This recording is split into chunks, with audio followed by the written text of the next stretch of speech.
150 million years old, rebuilt by hand, one previous owner. For the first time ever here in the UK, a large dinosaur will be going under the hammer, and it goes by the name of Misty.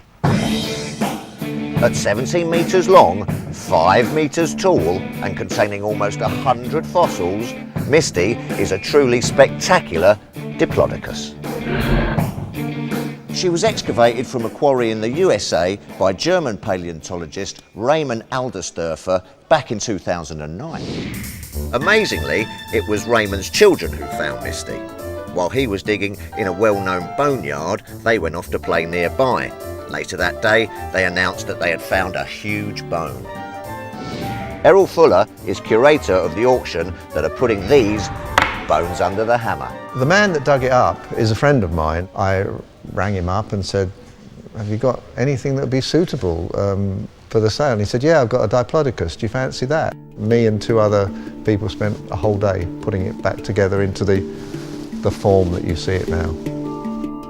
So how does this specimen compare with others, say the one in the Natural History Museum? The famous one in the Natural History Museum is a cast made out of plaster. It's not real. No, it's not real. It's a plaster cast of 2 different animals. Some of these are plaster casts, but much of this is original, yeah.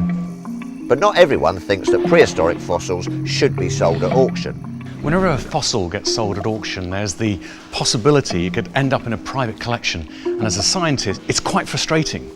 The bones of Diplodocus are actually quite rare. In this case, 40% of the skeleton has been excavated, and that makes this a rather important find. In an ideal world, all of these fossils would be accessible for people to see.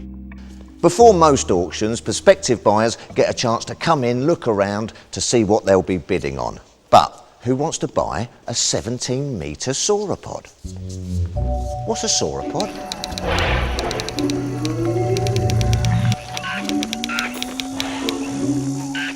James Rylands will be the auctioneer here at Summers Place Auctions. Every home needs a Diplodocus, but even I'm prepared to admit that at 55 feet, she ain't going to fit into most places. What kind of person do you think will buy Misty? Likelihood is it'll probably go to an institution or possibly a nice big public space like a shopping mall. I guess I'd really like her to go somewhere where she'll be seen by members of the public and appreciated. How on earth do you put a price on a dinosaur? Certainly in Europe, no other dinosaur like this, of this scale, has ever been sold before. Quite a few years ago, there was a Tyrannosaurus Rex, which is the iconic, dinosaur that everybody knows, and one of those fetched over $8 million. So we're thinking ours is a bit more gentle, a lot bigger. So come on then, give us a number. How much do you reckon she's going to go for? Well, anything over £400,000. But if you add up how old she is, 150 million years, and you think, well, actually, what's that at sort of a penny a year? That would be nice as well. Do the maths. And sold! How much did it sell for?